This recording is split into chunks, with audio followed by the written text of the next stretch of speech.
Bună seara tuturor! Bună, fetelor! Vai, ce frumos! O văd pe Miruna, o văd pe Georgiana. Bună seara! Doar o clipă să fixez subiectul acestei întâlniri. Așa, ca fiecare persoană care intră să știe despre ce vom discuta în acest live. Mă bucur să vă văd aici pe pagină. Eu sunt Dorina Levitschi-Macovei, numerolog, consilier vocațional și hipnoterapeut prin regresie. Pentru cine nu mă cunoaște și este pentru prima dată pe pagină. Sunt o femeie curioasă și mereu dornică de a descoperi cât mai multe despre potențialul nostru, despre posibilitățile infinite pe care ne le oferă acest univers în manifestare. Și astăzi discutăm despre energiile lunii octombrie. Noi cu toții ne conectăm cu acest fluxul schimbărilor, fluxul evolutiv prin care se transformă tot universul. Și datorită acestui flux se produc anumite procese prin care trecem fiecare dintre noi. Trece prin aceste procese și înțelegând despre ce procese este luna octombrie, ne poate fi mult mai simplu să ne folosim de această forță, să ne folosim de acest flux, să înțelegem încotro se duce acest râu și să mergem sau să plutim împreună cu acest râu. Despre asta vom vorbi astăzi. Eu nu înțeleg de ce, dar Instagramul a schimbat un pic interfața live-ului și nu văd jos niciun comentariu, nu văd nimic, nu știu ce s-a întâmplat. Salutare, fetelor! Vă salut, vă trimit și eu inimioare. Vom vorbi despre acest flux, despre acest octombrie. Evident, informația va fi generală. Noi nu putem să facem o analiză personalizată, pentru că fiecare dintre noi trăiește în propriul său ritm acest flux. Adică fiecare are energia sa personală. Despre asta noi vorbim de obicei în ghidul personalizat pe care îl pregătesc în fiecare lună. Cred că deja ați văzut. El este deja accesibil, ghidul lunii octombrie, ghidul personalizat bazat pe data de naștere. Dar astăzi vorbim despre fluxul general. Cu ce fel de energii intrăm în acest flux, deja fiecare descoperă pe planul personal prin energiile sale personale. Vom vorbi în general despre octombrie 2023 și după asta vom descifra acele 3 carduri pe care v-am îndemnat să le vedeți cumva în story, dar fiecare dintre voi a ales un număr corespunzător pe care l-a simțit în vederea scopurilor pe care și le-a pus dorințelor sale din luna octombrie. Eu sper că sunteți bine în acest început de octombrie.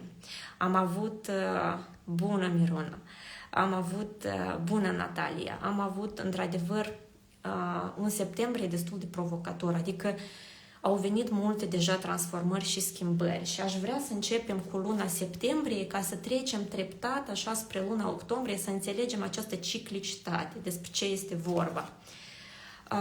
Vă arăt încă o dată cardul lunii septembrie. Deci vă spuneam, momentul acela de pauză, de contemplare. Eu ajung în vârful muntelui meu și îmi dau seama ce am realizat până acum, ce îmi place, ce nu-mi place.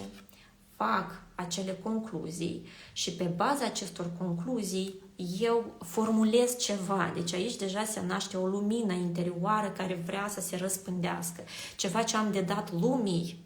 Pentru că vine luna octombrie cu această arcană și uitați-vă ce interesant. Eu am stat o perioadă, am analizat, am contemplat, am formulat niște concluzii.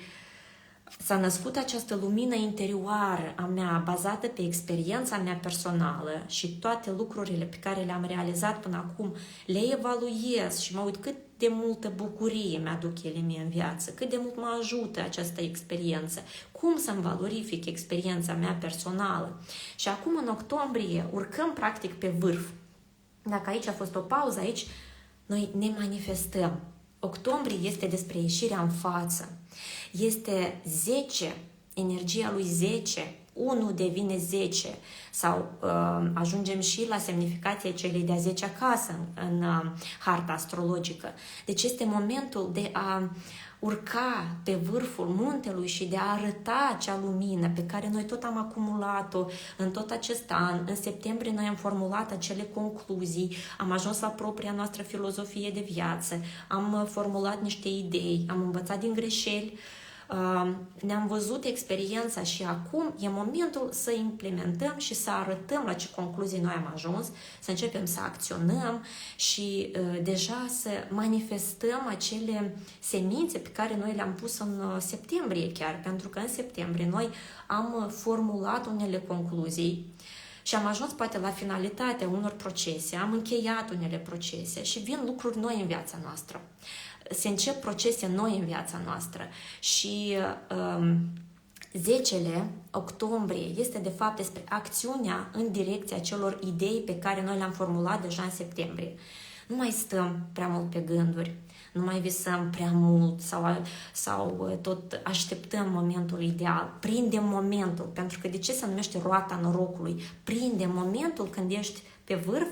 Eu sunt pe această roată, roata este viața mea. Eu îmi dansez viața. Eu îmi asum viața.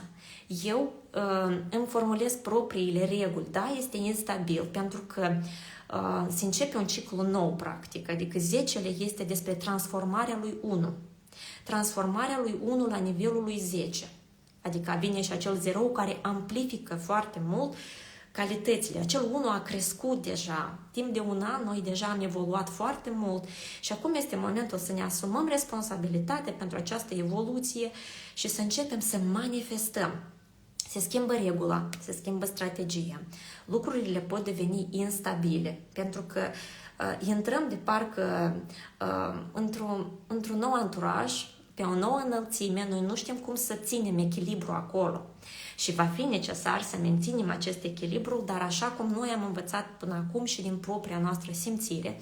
Dar e frumos pentru că în momentul în care prindem fluxul și ne conectăm cu momentul și acționăm așa cum simțim, pentru că roata, viața este despre a face așa cum simți, a acționa după ciclicitatea ta interioară, nu exterioară, nu așa cum spune societatea, nu așa cum indică poate mediul în care ești, dar de a acționa după impulsul interior, pentru că noi avem cumva un ceas interior, un ritm interior. Ciclicitatea asta noi o simțim, noi vorbim acum despre fiecare lună, o descifrăm, dar noi de fapt intuitiv simțim aceste procese în interior, pentru că ele reflectă ritmul cosmosului, el este în noi, în interiorul nostru. Și dacă facem așa cum simțim, noi nu avem cum să dăm greș. Dacă fac atunci când simt, nu atunci când este corect, când simt că este bine pentru mine, acționând atunci, eu de fapt prind norocul, prind fluxul, mă urc pe roată, sunt în top, sunt cumva în vârf. Și iată, octombrie este despre a avea curajul să faci așa cum simți, nu cum este corect, nu numai decât așa cum te aștepți, să accepti lucrurile așa cum vin de sus, pentru că cea de-a doua arcană a lunii este steaua. Steaua simbolizează credința și încrederea în ghidarea divină. Este energia călăuzitoare, încrederea în faptul că noi, oricât de mult am vrea să controlăm lucrurile și am vrea să controlăm această roată, am vrea să știm când este momentul, am vrea să calculăm, să facem anumite preziceri, că noi acum nu vorbim despre ele, de fapt, vorbim doar despre ciclul în care suntem, să înțelegem acest ciclu, înțelegând ritmul și înțelegând că viața este mișcătoare, este un flux, un râu de fapt, care nu se încheie niciodată și nu este la fel niciodată, este schimbător, este cu trasee diferite și cu direcții diferite. Trebuie să înțelegem că noi nu putem controla acest proces. Noi avem nevoie să ne încredem în ghidarea divină. Și iată, acest octombrie 2023 combină aceste două energii. Cât de mult eu accept ceea ce vine de sus, cât de mult eu accept că nu le pot controla pe toate și în loc să controlez, să fiu rigid, să am anumite așteptări, că lucrurile au nevoie să evolueze doar așa și nu altfel, că eu am nevoie doar de acest rezultat și nu altul. Dacă eu o să accept că eu sunt doar un dansator, o dansatoare pe roata vieții cumva, eu o să primesc mult mai mult, pentru că Universul știe ce este mai bine pentru noi. Și dacă avem această deschidere, uitați-vă atent la această figură, ea este plină de bucurie, ea este radiantă, ea se joacă, ea are aceste zaruri în gât, ea este deschisă, poziția aceasta cu mâinile întinse exprimă deschiderea către Univers și încrederea în Univers, de fapt, poate aduce mult mai mult noroc decât am face doar după plan și doar așa cum ne așteptăm, operând cu statistica trecutului, cumva. Cum rezonează cu voi această informație? Am văzut acolo inimioare. Eu vreau ca această informație să trezească în voi propriile voastre senzații și să vă ascultați foarte mult propriile voastre momente așa intuitive, adică propriile semnale ale intuiției, pentru că fix despre asta va fi vorba în octombrie. Să vă ascultați intuiția și să vă ascultați acest ritm interior, această roată interioară, ea mereu o să vă ghideze, ca un compas, de fapt, poate fi vorba aici, un compas interior care mereu o să vă ducă acolo unde este nevoie, acolo unde este locul, acolo unde este necesar. Și asta aduce mult noroc. Uite, aici este și secretul. Dacă fac așa cum simt, nu cum este corect, și mă încred în steaua mea călăuzitoare, în sufletul meu, puteți să-l numiți cum vreți, în forța divină, în Dumnezeu, în Euul Suprem. Sunt tare multe denumiri aici. Având încredere în acest compas interior, mă conectez cu cosmosul, de fapt, cu Euul Suprem și vine și acel noroc. Practic, lucrurile se amplifică, de la 1 ajung la 10. Rezultatul este de 10 ori mai bun, de 10 ori mai mult, pentru că nu fac după standard, nu fac după șablon. Eu fac așa cum poate n-am făcut-o până acum, schimb un pic strategia. Și e nevoie să-mi antrenez credința. Deci octombrie este despre cât de mult eu cred în această stea mea călăuzitoare, cât de mult eu cred în mine că mă voi descurca cu acest ritm și cred în acest compas interior, cât de mult eu cred. Anume, aspectul credinței poate fi testat în octombrie. Cât de curată este intenția mea, cât de adevărată este dorința mea. Este oare ea în raport cu compasul meu interior sau nu? Este oare ea pentru mine sau nu? Pentru că dacă nu este pentru mine, probabil se va risipi acea dorință, lucrurile nu se vor întâmpla, nu vor merge ca pe roată, vor fi obstacole pe drum, probabil, și e important să știu cât de sinceră este dorința mea. Eu asta chiar îmi doresc, eu spun ceea ce cred, eu spun ceea ce îmi doresc sau eu spun una și îmi doresc alta. Aici este important ca ceea ce fac, ceea ce spun, acțiunile mele să corespundă cu credința mea, să corespundă cu ceea în ce eu cred. Și asta mă va ajuta foarte mult să manifest și să amplific, să ajung la acel 10. Pe lângă aceste aspecte, acest 10 în octombrie este o lună, în general, în care se activează tema misiunii personale. De ce?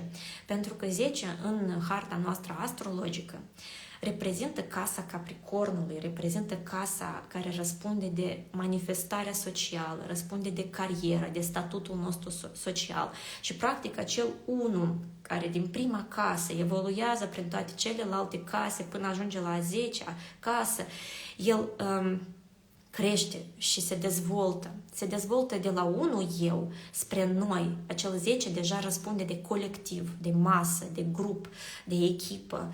De aceea, anume în perioada aceasta, în luna octombrie, noi putem să simțim un anumit impuls în manifestarea talentelor noastre, în manifestarea acelor abilități pe care noi le avem puse în rucsacul nostru pe care îl putem decodifica cumva din data nașterii și acele talente au nevoie să fie duse în masă, ca mai multă lume să beneficieze de ele, nu doar noi, nu doar familia noastră, pentru că pentru noi și pentru ei poate fi prea mult. Noi avem să ducem asta la următorul nivel, adică de la 1 să trecem la 10, de la 1 să manifestăm la nivelul lui 10, iar 10-le cere responsabilitate socială, cere dăruire, cere simțul datoriei, cere disciplină, pentru că Capricornul este guvernat de Saturn, cea mai maturizantă planetă, să zicem așa, și ea cere de la noi un anumit grad de maturitate. Adică, practic, în octombrie ne vom da seama cât de matur este deja potențialul nostru, cât de maturi suntem în manifestarea potențialului nostru. O facem doar din eu, din unul, din ego, să zicem așa, și asta este ok la o anumită etapă. Sau am ajuns deja la nivelul lui 10, când intenția noastră, credința noastră este dincolo de unul, este dincolo de eu. Nu sunt doar eu acea persoană care va beneficia de acest potențial. Sunt mult mai mulți oameni luați în calcul și proiectul care urmează, ideile pe care vreau să le implementez, tot ce vreau eu mai departe să construiesc, poate aduce ceva bun și altor oameni. Și alți oameni pot beneficia de asta. Și pentru a valorifica 10-le ca semn al Capricornului în harta noastră, a conștiinței noastre, practic, e nevoie de disciplină, de responsabilitate. Și dacă ne întoarcem la simbolul roții, este și simbolul timpului, a ciclicității. Am nevoie de răbdare, să înțeleg că nu tot timpul eu sunt în vârf, nu tot timpul este vară, nu tot timpul culegem roadele. Sunt și momente când e nevoie de pauză, sunt și momente când vine iarna și e nevoie de acumulat resurse, sunt momente când cad frunzele, cum se întâmplă toamna, și am nevoie să accept, să am răbdare cu acest ciclu natural, că lucrurile nu evoluează deodată și pas cu pas, cu multă disciplină, dedicare, să îmi șlefuiesc talentul, să îmi șlefuiesc acel 1 ca să ajung la nivelul lui 10. Și octombrie favorizează foarte mult persoanele cu simțul datoriei, cu corectitudine față de alți oameni, pentru că Saturnul mereu cere de la noi curățenia intenției, corectitudine, sinceritate, acțiunea după regula ta interioară, omenește, cum s-ar zice, pentru că este și planeta karmei și răspunde de dreptatea universală. Eu fac nu doar pentru mine, dar și pentru alții și beneficiază mult mai mulți oameni de ceea ce fac eu. Și asta, gândul acesta, gândul spre alți oameni, mă duce spre un rezultat minunat, aș zice așa. Deci 10-le și roata norocului, într-adevăr, este despre noroc în momentul în care eu nu mai gândesc mărunt. Am o idee, am o profesie, am o activitate, am un business, nu mai gândesc mărunt. Mă duc amplu, mă duc cu gândul meu dincolo de granițe, mă gândesc mult mai global, gândesc și în perspectiva satisfacerii necesităților altor oameni, cum asta ar putea schimba societatea, cum asta ar putea inova, cum asta ar putea aduce mai multă structură în societate, ar putea pune pe roate anumite procese. Deci aveți curajul să gândiți larg, să gândiți departe, să gândiți și să visați mult mai amplu decât ați făcut-o până acum. Și acest curaj vă poate duce pe niște cărări neașteptate și oportunitățile pot veni neașteptat, nu așa cum după o anumită regulă. Deci e nevoie să acceptați intervenția divină și semnele care vin, pentru că ideea care vine are nevoie de o altă strategie, are nevoie de o călăuză divină, cu siguranță. De asta folosiți-vă de intuiție, folosiți-vă de acel compas interior despre care v-am spus și pur și simplu, dacă nu vă face, nu faceți. Dacă simțiți să acționați, acum acționați, nu stați prea mult pe gânduri. Și asta și va mișca roata. Asta, de fapt, va aduce acel noroc. Uite, așa, în linii mari, în linii generale, despre energiile lunii octombrie. Și aceste informații, după cum vă spuneam, e minunat să le aplicați pe baza propriilor voastre energii și să conectați informații despre energiile personale cu informația despre energiile generale. Și atunci, cu ce ne ajută informația personală sau energiile personale, cunoașterea lor? Să înțelegem cum anume să ne conectăm prin ce energie, da? Prin ce cheiță să ne conectăm cu această intuiție, să activăm această roată a norocului, prin ce energii noi ajungem să manifestăm ceea ce noi am discutat acum. Iar în cele ce urmează vom descifra cele 3 carduri. Eu acum vă doresc să vă conectați cu voi însevă, cu voi înșivă și să vă puneți o intenție în legătură cu energia lunii octombrie. Puneți-vă o intenție în legătură cu prioritățile care urmează sau pe care le aveți în această lună, cu dorințele voastre din această lună, cu tot ceea ce vreți să construiți. Și poate au apărut și unele întrebări și vreți să clarificați. Puneți-vă o intenție. Eu știu că pe story ați urmărit deja și poate ați ales un card din cele 3, dar dacă nu ați făcut-o acum, rapid, gândindu-vă la intenția lunii octombrie, alegeți rapid un card de la 1 la 3. Care v-a venit în minte, acela va fi. Pur și simplu, gândiți-vă la această intenție, alegeți numărul și vom descifra în continuare cardul. Și fiecare dintre voi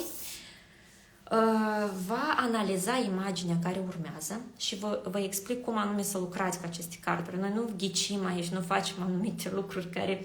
Deci e informație în flux. Eu vin cu informația în flux, dar fiecare dintre voi își simte propria informație în flux și asta vă doresc, să vă conectați cu voi, să ascultați intuiția ce se activează. Practic, subconștientul începe să vorbească în momentul în care vede o imagine și această imagine, ca un card metaforic, activează, scoate din subconștient acele simboluri, acele informații pe care noi le conținem. Pentru că noi conținem toate răspunsurile. Toate cheițele sunt în interior. Nimeni mai bine ca noi nu știe. Fie ca descifrarea care urmează doar să vă ajute să aveți claritate în vedere la ceea ce ați simțit și la ceea ce a venit din interior, din subconștient. Primul card vă-l arăt aici. 9 de cupe de aici, această imagine. Pentru început, pur și simplu priviți această imagine, acele persoane care au ales acest card în vederea clarificării lunii octombrie pentru sine. Priviți și lăsați imaginația să trezească orice întrebare, orice gând, orice idee, pentru că acolo poate fi o doză de adevăr, poate fi o cheiță importantă pentru înțelegerea a ceea ce urmează. Să vă vină răspunsuri doar privind imaginea. Eu vin cu descifrare. Despre ce este această arcan? În primul rând, vedeți această săritură în aer, această descătușare, această eliberare. Pentru a manifesta dorința sau pentru a face față celor priorități în luna octombrie, este necesară o detașare. Ea de parcă aruncă aceste cupe în aer și se eliberează. Mă eliberez de toate așteptările. Mă eliberez de toate atașamentele, de iluziile, de acele gânduri rigide că totul trebuie să fie doar așa. Mă eliberez de așteptările materiale. Și ce fac? Eu mă deschid în fața oportunităților. Eu las lucrurile să se întâmple așa cum vor veni, așa cum au nevoie să se întâmple. Eu pur și simplu mă detașez de așteptările mele. Și această detașare, de fapt, deschide o comoară mult mai prețioasă decât acele lucruri de care eu tot mă atașam. Aceste 9 cupe, ele sunt acele emoții de care noi ne atașăm, acele reacții de care noi ne atașăm, pentru că poate ne-am deprins să suferim în unele situații, poate ne-am deprins să ne supărăm în anumite situații, poate ne-am deprins să avem o frică în legătură cu unele achiziții sau cu unele lucruri pe care noi deja le-am implementat, niște procese. Dar atât eliberându-ne de asta, noi deschidem o comoară mult mai prețioasă. Lăsăm lucrurile pur și simplu să curgă și atunci acea lună care urmează, care s-a început de fapt, cele dorințe pe care ne le-am pus în această lună, se vor întâmpla într-un mod neașteptat, mult mai ușor, cu mult mai multă bucurie, și vor aduce mult mai multe rezultate, poate înzecite rezultate, așa cum vorbeam mai devreme, înzecite în raport cu ceea ce noi ne-am propus că vrem să facem. De asta cât mai multă deschidere, detașare de așteptări. Poate chiar poate fi asta aplicat nu numai decât pe plan profesional, în acele proiecte sau gânduri, asocieri de business sau orice. Poate fi vorba și de planul personal, de relațiile personale, de relații de cuplu sau în familie, cu membrii familiei, cu copii, indiferent de subiectul pe care vi l-ați setat ca intenție. E nevoie de o detașare, de așteptări din partea cuiva, că acea persoană va face într-un anumit fel sau ea este obligată să facă într-un anumit fel, să corespundă așteptărilor noastre. Dacă ne vom detașa de aceste așteptări, vom descoperi că această persoană e o comoară, de fapt, și avem ce lua de la această persoană. Și fix așa cum ea se manifestă, ea ne este necesară să ne activeze în noi anumite potențialități. Uite așa. Sper că a venit lumină cu acest mesaj. Cine a ales numărul 1 dintre voi? Cum ați simțit acest mesaj? Eu nu știu de ce, dar nu văd nimic, nu văd pe aici nimic, nu văd comentariile, văd ceva, mi-arată cu roșu pe aici, dar nu înțeleg ce este asta. Deci Instagramul și-a schimbat interfața și mă induce cumva într-o eroare așa continuă. Dar sper că informația a ajuns la inimioara voastră, acele persoane care au ales numărul 1 și sper că ați rezonat. Eugenia, tu ai ales minunat, ok. Sper că ai rezonat cu această informație și are sens pentru tine și are sens în legătură cu ceea ce tu ai simțit în raport cu această imagine. Bine, mi-am îngât de apă și continuăm cu cel de-al doilea card. Pentru persoanele care au ales numărul 2, cardul numărul 2. Arăt aici imaginea. Pentru început, pur și simplu, priviți această imagine și conectați imaginea aceasta cu intenția pe care ați setat-o. Conectați cu acele dorințe pe care vi le-ați pus în acest octombrie sau știți că urmează ceva și v-ați pus niște întrebări în legătură cu această lună. Cu mare drag, Mariana.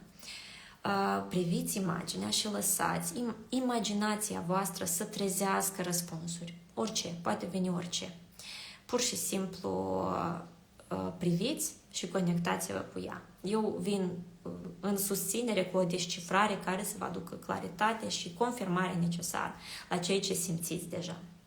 Aici avem Page of Pentacles și această tânără ține de fapt o mandala în mână sau putem să-i spunem și o monedă. Și este curios că ea se dublează aici pe pământ. Ea ține în mână de fapt o idee.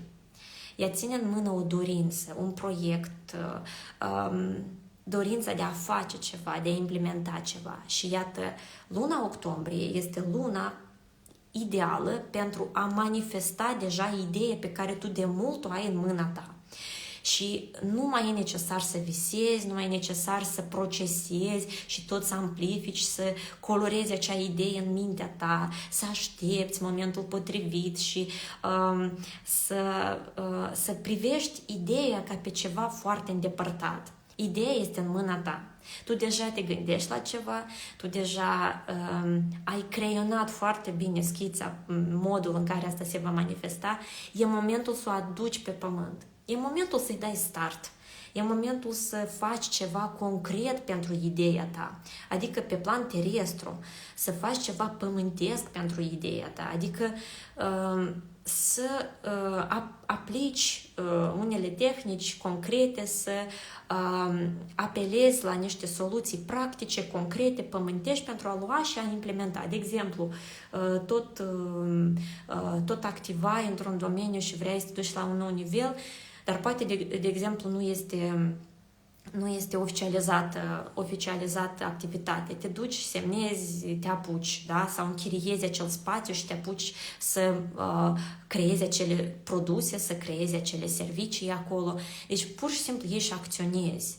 în vederea acestei idei. Nu mai e nevoie să o privești așa de jos în sus și să o privești ca pe o stea, da? Adică îndepărtată și rece. E nevoie să o pui pe roate, pe plan fizic. Deci ideea are nevoie de soluții practice, concrete. Ce pot eu face astăzi pentru ideea mea? Uite, hai să nu mai fie doar o idee. Hai să fie un proces deja.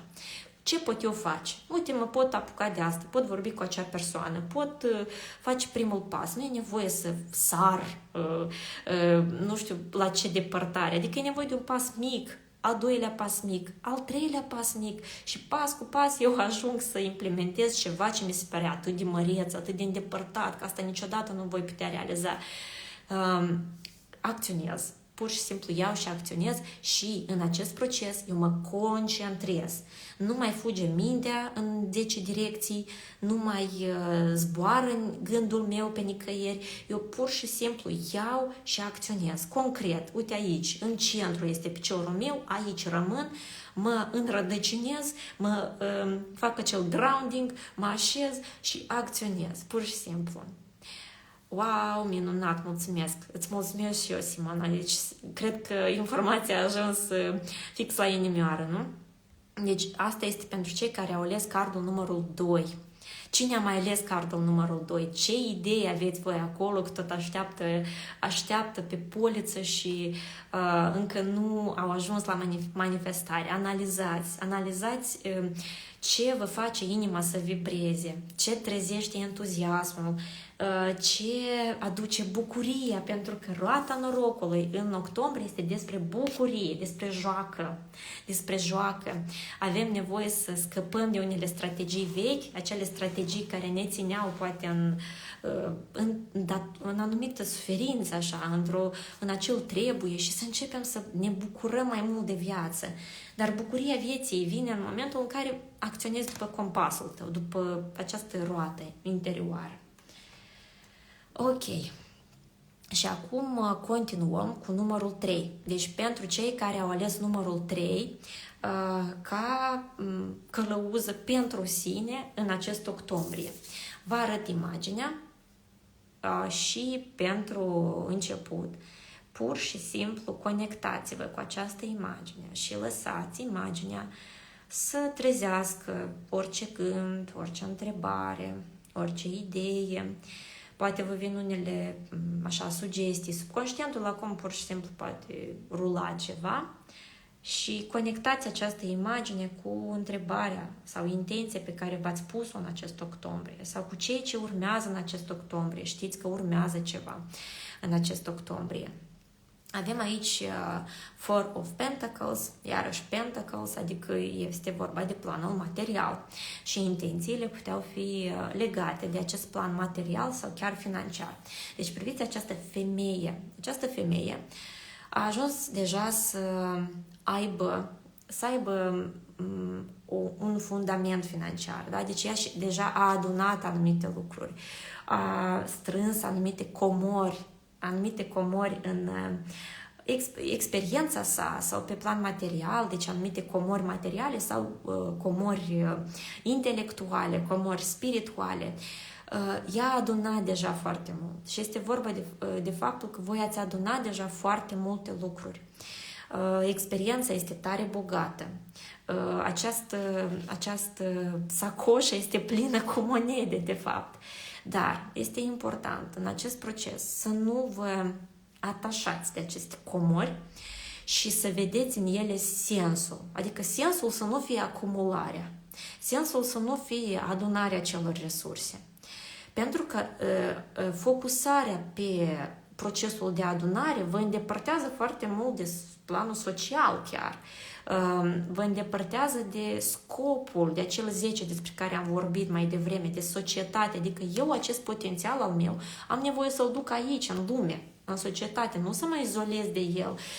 Că, de exemplu, am adunat cunoștințe multe, că nu-i pentru toată lumea.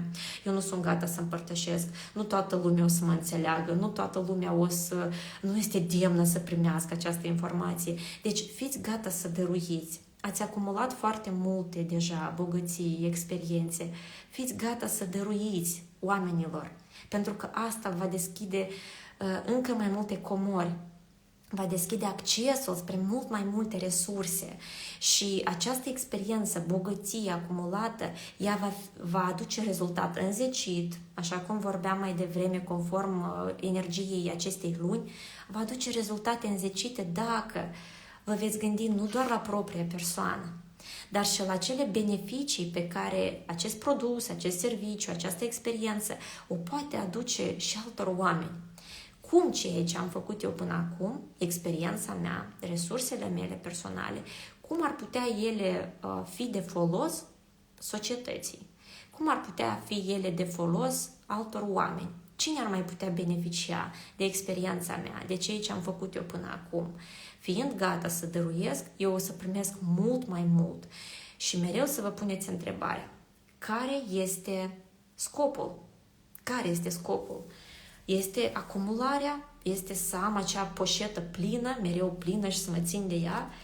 Pentru că asta înseamnă că acționez din frică, nu din dragoste. Sau scopul este totuși bucuria, pentru că asta este arcana lunii și tot ce facem în acest octombrie este despre a ajunge la această stare de bucurie, să ajungem în sfârșit să ne eliberăm, să ne jucăm cumva cu această viață. Cât mai serios vom lua lucrurile, cu atât mai greu o să ne fie. Roata din octombrie, ea iubește ușurință, iubește joacă. Dacă ideea noastră noi ne vom atașa prea mult de ea și vom avea prea multe așteptări, ne vom ține morțiși, înseamnă că vom acționa din frică, nu cumva să nu meargă, nu cumva să nu funcționeze. Dacă ne vom elibera de aceste așteptări și vom juca procesul, ne vom distra în acest proces, rezultatele vor fi înzecite. Uite așa. Eu sper că are sens pentru voi, pentru cei care au ales acest card pentru sine și urmăriți ce ați simțit voi în proces. Adică, privind un card, el activează în subconștient unele gânduri. Și iată, informația care a venit, ea a descifrat cumva simbolistica acestui card, dar fiecare dintre voi a simțit ceva personal privind aceste imagini. Eu vă doresc să vă conectați în acest octombrie cu compasul interior, să faceți așa cum simțiți, nu așa cum este corect. Să faceți după impuls și să aveți răbdare cu acest ciclu, să aveți răbdare cu această roată, pentru că ca un ceas, totul se întâmplă la timpul său. Și principala direcție și principalul scop, de fapt, este acea bucurie în proces. Și bucuria procesului va aduce mult mai multe rezultate. Iar dacă acolo mai adăugăm și ingredientul credinței, despre care am vorbit că este cea de-a doua energie a lunii, dacă adăugăm și acest ingredient, noi nu avem cum să dăm greș. Nu există decizie greșită. Dacă facem așa cum simțim, nu este niciodată greșit. Este așa cum simțim, înseamnă că adevărul interior și-a dat semnalul. Dragilor, uite așa, eu sper că informația a activat ceea ce era nevoie să activeze și a ajuns la voi în formatul potrivit și ați auzit ceea ce era necesar să auziți. Eu am transmis o informație, voi poate ați auzit ceea ce vă era necesar. Vă doresc un octombrie cu adevărat roditor, cu adevărat să simțiți această evoluție de la 1 la 10. Un octombrie care o să vă ridice pe culmile muntelui vostru personal, un octombrie care o să vă ridice pe propria voastră roata vieții și un octombrie care vă va lumina direcția, cum puteți să dăruiți mai mult și să fiți utili acestei lumi prin potențialul pe care l-ați primit.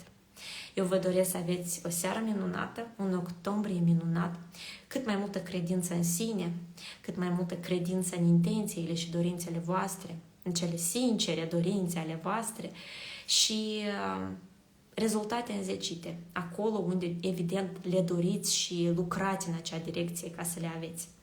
Pe curând, seară minunată vă doresc, cu tot dragul. Mulțumesc, Daniela! Așa să fie. Un octombrie minunat pentru toată lumea.